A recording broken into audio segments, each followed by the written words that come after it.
for the site. We built a bomb without the MI6. Encouragement without the Jedi. Welcome to the pilot show of MiVision. Welcome. I'm your host, Mansa Musa.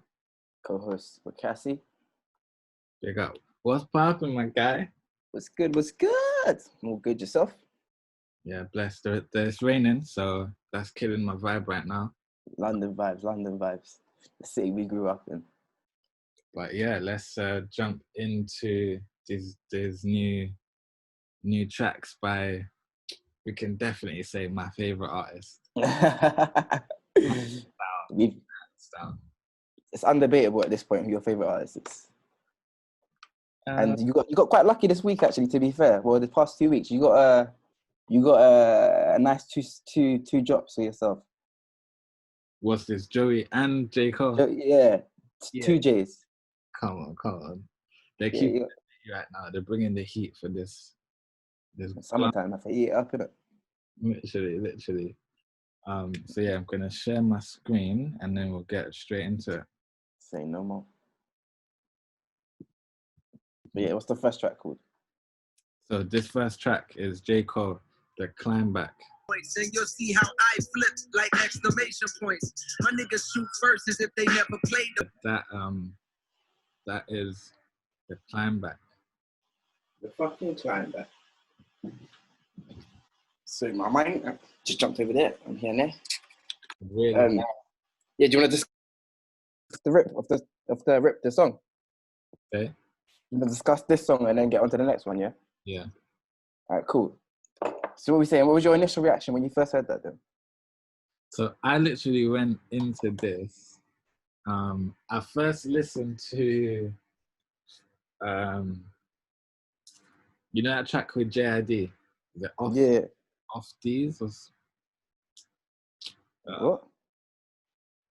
The one, I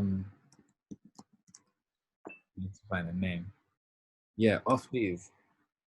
Off These. I think it's Off These. Yeah. Yeah, no.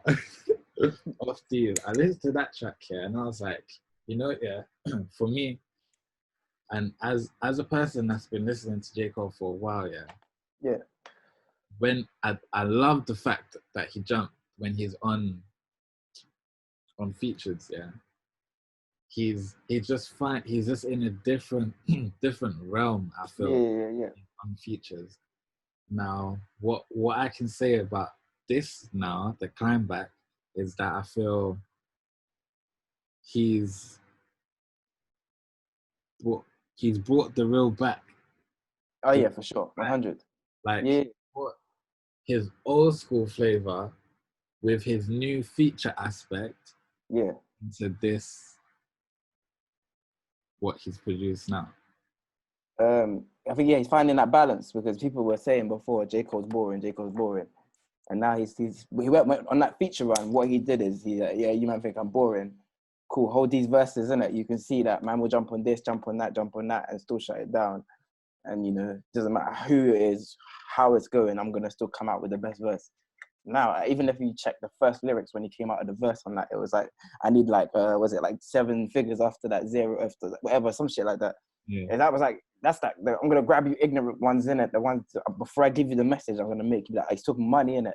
Yeah. First thing you hear is money, your ears perk up. But then throughout the song, it gets a bit more serious. By the end, he's talking about suicide prevention and that. That's a crazy. If he had held that and kept that as an intro, that still would have been dirty. Yeah. Like the way that track goes, it's dirty. Like it builds up. Like the production is definitely, it's blatantly J. Cole right now. Like it's what J. Cole's production right now sounds like. It's not when J. Cole was sampling Kanye tracks or Kanye samples. It's not that.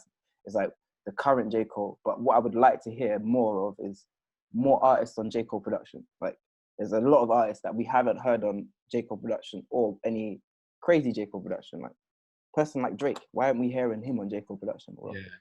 You know what I mean? So it's just like, I would love to hear more of that. Like even like he sounds like he can make some Cole, Bryce and Tiller type tunes or something like that. Like I would love to hear more J. Cole, like just around the industry. Because he's saying that he's not really that into the music as well. So his beats are sick. So I mean, if obviously we miss J. Cole, but if he was to say, yo, I'm not making music, but I'm making beats, I'd probably still be equally as happy because his beats are mad sick. Yes. Yeah. I'd like to think that he has maybe thought about it, or it comes into the future plans where he's definitely working with Yeah. artists, because I think, yeah, what he could do, and I think just he comes with like such, I feel it's like such friendly competition that it's like there's no mad, it's like it's literally just lyrical. So if I'm jumping on anyone's beat, or if anyone's jumping on my beat, we're having a lyrical friendly competition. But I'm Yeah. gonna body you, and you gotta try and keep up. Like, I think it's the best way to describe it is wretch, man. Like you see, like in that Fire in the Booth, where he's like, "Oh, you're gonna get me, Charlie. You're gonna get me clashing, Charlie." He's like, "Oh, I'm not in it," because like, realistically, yeah, Wretch ain't in it. Because he's only about the lyrical aspect, yeah, and I think Wretch already knows that he would lyrically whoop someone so badly it couldn't just stay lyrical. You know what I mean? He's like, I'm not in the clashing, but Wretch knows that if you put me on your track, I'll just already show you what I can do. You know what I mean? In yeah. that sense, like, I think that's the only way we can describe something being done now, or that's being done anywhere close to what Cole's doing. Obviously, Cole's done it on like a bigger scale, but like that's the only thing we can probably describe close to Cole right now. Do you feel that that holds them back, or that's holding like the scene back at all? What, the fair, or the fact that Cole and Wretch won't engage in battle? Not even battle, like like just more let's say more collaborative stuff. I feel like they're doing it, or they have done it, both of them, but I Yeah. feel like, for example, if now we were to get like, so okay, we've got one J. Cole and one Joey Badass track, only Yeah. I can think of. But if we were to have a couple more of, like, they can just be singles, or even little projects, yeah, I think that would bring the culture, hip hop, to a different level. Like if we had the Kendrick and J. Cole mixtape or album or whatever, Yeah. that would bring it to a new height. And as well, Oh like, yeah, for sure. I mean, without offending anyone, the best way to put it is the Kendricks, the Coles, the Wretches, the Joey Badasses, they're the equivalent of like a Louis Vuitton or Gucci or Balenciaga. Now, what happens is they put out their runway. A week later, Zara come through, make a cheaper version, a quicker version, a bit more sloppier version.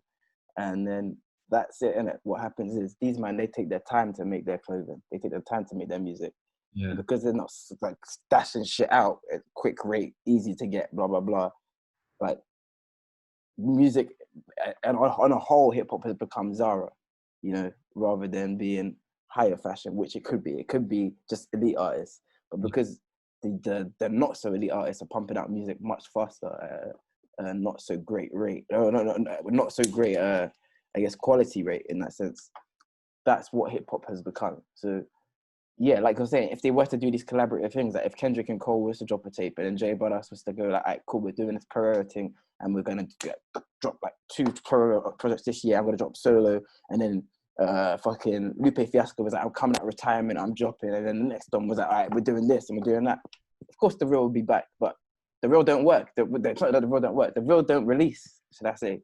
You know what I mean? The real never release, and that you could even say that Kendrick and Cole apparently have all these fucking songs together. Where are they? yeah. You remember that picture of J. Cole's hard drive? Not his hard drive, his iTunes with all those tunes on it. Yeah. So it's there, and they probably could pump out tunes just as fast as these other guys do. But maybe in the long run, we might not like those songs as much as we like the songs that they do give us. So it's a double-edged sword, isn't it? Because you hear about all these big artists that they talk about for a while, and then their album just disappears. So what happened to that big album that was big for 2 weeks? So maybe that would be the case if they pumped out their shit as fast. Because even Kendrick, when he dropped Untitled Unmasked, I think they went under the radar because of when it got dropped. It's still cold. It's still cold, good music, but because it was too fast for Kendrick, like what? Already? Did you hear that?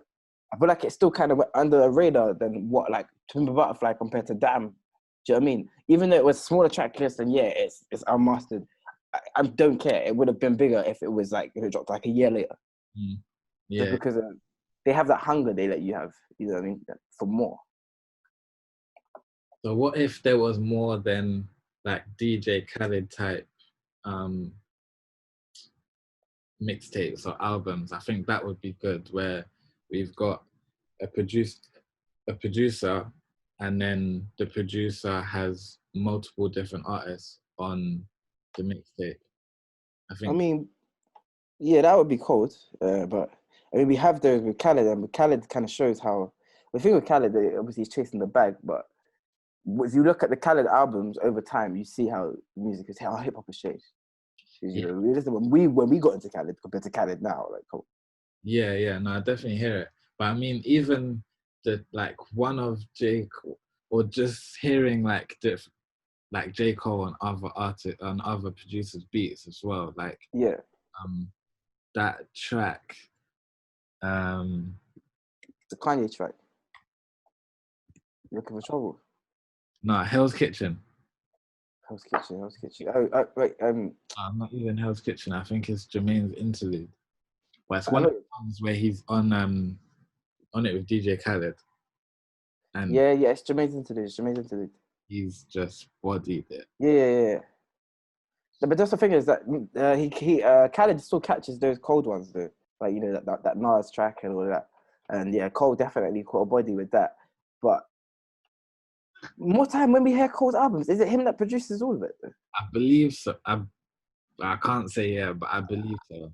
Because he didn't produce Don't Save Her, She Don't Wanna Be Saved. There was a video of the guy that produced that, so I don't know if he produces all of his albums. I just know because the songs he does produce, you know about it. Like even on these two tracks, one of them he produced, one of them he co-produced. Yeah. So yeah, I don't think he produces all his music, but it would just be nice to see him on some bigger production. You know, people that we were more aware of. Yeah, sure. Even on some Dre production would be mad. Exactly.